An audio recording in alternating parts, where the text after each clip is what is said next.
Você falou com a gente aqui sobre o trato de Deus com o homem diretamente, quando ele precisa perdoar, quando ele precisa ser perdoado. Mas e quando tem o embate, quando tem o confronto, quando ele exige o confronto, quando o confronto se torna necessário? Não, é legal, porque quando a gente fala de Mateus, os textos do Sermão da Montanha, Mateus 5, 6, 7, muita gente se levanta e diz assim, não, mas eu não me lembrei, não tem ninguém magoado comigo, né? Não tem ninguém magoado comigo. Eu não fiz nenhum mal a ninguém. Pelo contrário, foi João que fez mal a mim. Foi João que fez mal a você? Então a gente tem que andar. João fez mal a você? Tem que andar. Porque Jesus não dá brecha. Se teu irmão pecar contra ti, aí voltamos lá, Mateus 18 novamente. Se teu irmão pecar contra ti, aí dá um caminho. Vai arguí-lo entre ti e ele só. Esse contra ti está entre chave. Alguém diz que não consta nos manuscritos mais antigos, mas eu estou tranquilo. Pode ser contra ti, pode não ser contra ti, porque eu acho que todo pecado é contra o corpo. Entendeu?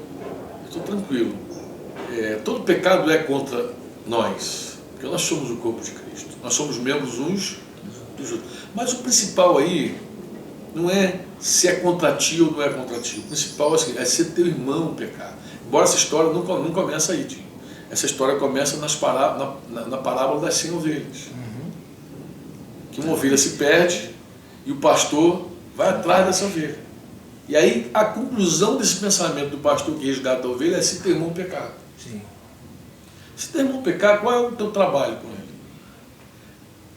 Se você está muito magoado, eu te recomendo, não faz nada ainda. Você primeiro tem que perdoar o teu irmão, você tem que assumir o teu prejuízo. Nós não confrontamos irmãos porque a gente está magoado. A gente confronta irmão porque a gente quer ajudá-lo a sair do pecado dele.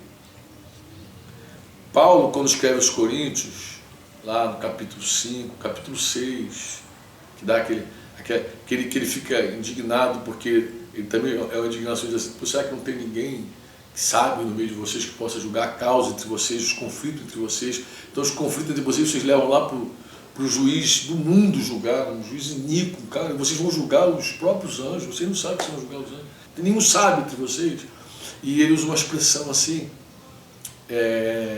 muito interessante, quando você está ofendido, por que você não fica com o teu dano?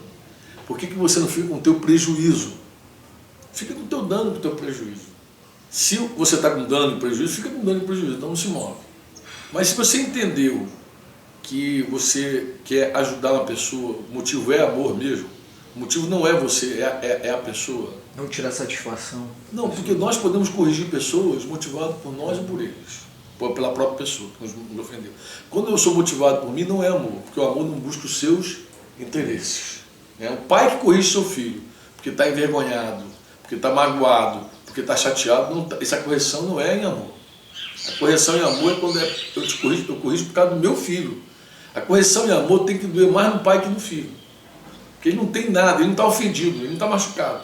Ele está corrigindo o filho porque o filho precisa de correção. Não é porque você me aborreceu agora, sabe? O filho extrapolou todas as medidas, meu filho vem cá e pum, pum, pum. Isso não é amor. Amor é, o filho fez, se teu sangue está quente, espera esfriar.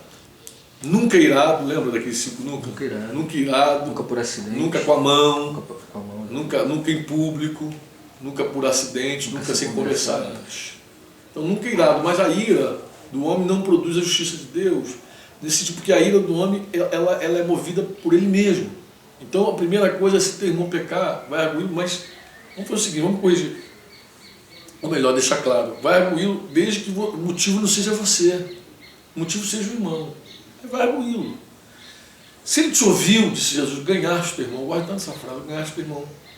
Porque às vezes a gente está evangelizando, pensando em ganhar os incrédulos, e a gente começa a ganhar incrédulos e perder irmãos. Nós perdemos muitos irmãos por falta de confronto, por falta de você tratar com o irmão. Nós perdemos muitos irmãos assim. Quando você trata do teu irmão, você ganha o teu irmão. Lembrando aqui Hebreus 10, quando o autor de aos Hebreus diz, não deixando de congregar, como é costume de alguns, olha só, não deixando de congregar, como é costume de alguns, antes fazer demonstrações, principalmente quando você vê que o dia se aproxima. Então você percebe claramente que o que move uma pessoa a não se congregar, o que é? É que ela não está disposta a fazer as demonstrações. Ou receber demonstrações. Então ela foge. Ela prefere ficar em casa. Eu não confronto, eu não recebo. Eu não quero me desgastar, mas o irmão é grosso. O irmão vai fazer um escândalo. Não, mas esse é o caminho que Jesus dá para a solução. E se ele te ouvir, você ganhou ele, de fato. Aí você tem o coração dele. Você pode até discipular essa pessoa, ser como alguns usam, um mentor, um conselheiro. Porque é diferente de quando você vai a alguém movido pela própria pessoa, e quando a pessoa percebe que você está ali por causa das suas indignações, né?